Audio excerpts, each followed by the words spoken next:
ირაკლი ალასანია პარტია თავისუფალი დემოკრატების თავმჯდომარის პოსტზე დაბრუნდა. მის კანდიდატურას მხარი 2038-ვე დელეგატმა დაუჭირა. თავისუფალი დემოკრატების რიგით მესამე ყრილობა ფილარმონიაში საქართველოს ჰიმნით გაიხსნა. დამტკიცდა პარტიის წესდება და გაიმართა ახალი სიმბოლიკის პრეზენტაცია. ყრილობა საქართველოს პარლამენტის თავმჯდომარე, დიპლომატიური კორპუსისა და არასამთავრობო ორგანიზაციების წარმომადგენლები ესწრებოდნენ. მე ვასახელებ თავისუფალი დემოკრატების უპირობო ლიდერს ბატონ ირაკლი ალასანიას. თავისუფალი დემოკრატების მესამე ყრილობაზე ირაკლი ალასანია პარტიის თავმჯდომარედ ერთხმა დაირჩიეს. ალასანია უკვე მეორედ ოპოზიციური პარტიის ლიდერია. მან 2008 წელს საქართველოში განვითარებული მოვლენების გამო დიპლომატიური სამსახური დატოვა და თავისუფალი დემოკრატები დააარსა. ამჯერად კი ყოფილი თავდაცვის მინისტრი უწყებაზე პოლიტიკური ზეწოლის ბრალდებით კვლავ ოპოზიციაში გადავიდა.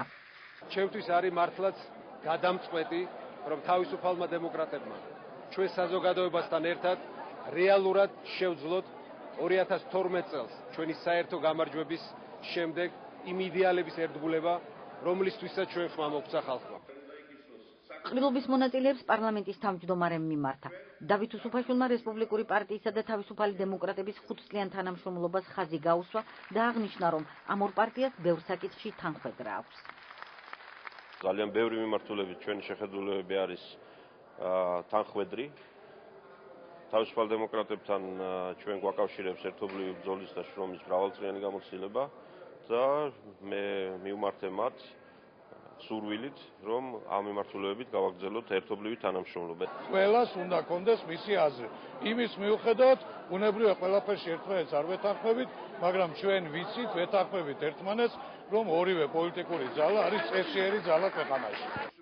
თავისუფალი დემოკრატები პარტიის სამომავლო გეგმებზე საუბრისას უპირველესად ევროატლანტიკური არჩევანის გარანტირებას ასახელებენ. ამას სხვა პარტიებთან პარტნიორულ რეჟიმში აპირებენ, გარდა ორი პოლიტიკური ძალისა. ნამდვილად შემიძლია გითხრათ, რომ არ ვაპირებთ რაიმე სამოკავშირეო ურთიერთობებში შესვლას ისეთ პარტიებთან, როგორიც არის ბურჯანაძე დემოკრატები და ერთიანი ნაციონალური მოძრაობა. ჩვენ ვსრულყოფთ ყველა რაიონულ თუ საქალაქო ორგანიზაციას მთელი საქართველოს მასშტაბით და ეს იქნება 2016 წლამდე ძირითადი საქმიანობა პარტიის, ასევე რაც მთავარია ეკონომიკური განვითარების პროგრამების შედგენა, რაც ასეც ძალიან ჭირდება ჩვენ ქვეყანას. თავისუფალი დემოკრატების რიგები დატოვა რამდენიმე წევრმა, თუმცა არიან ისეთებიც, ვინც ოცნებიდან ალასანიას გუნდში გადაინაცვლა. რადგან თავისუფალმა დემოკრატებმა გადაწყვიტეს, რომ დამოუკიდებლად აიღონ პასუხისმგებლობა თავიანთ მომავალ პოლიტიკურ საქმიანობაზე, მე მიმაჩნია, რომ ჩემი ადგილია ამ პოლიტიკურ გუნდში. ალასანიას პარტია მომავალი 2016 წლის არჩევნებში გამარჯვებისთვის ემზადება.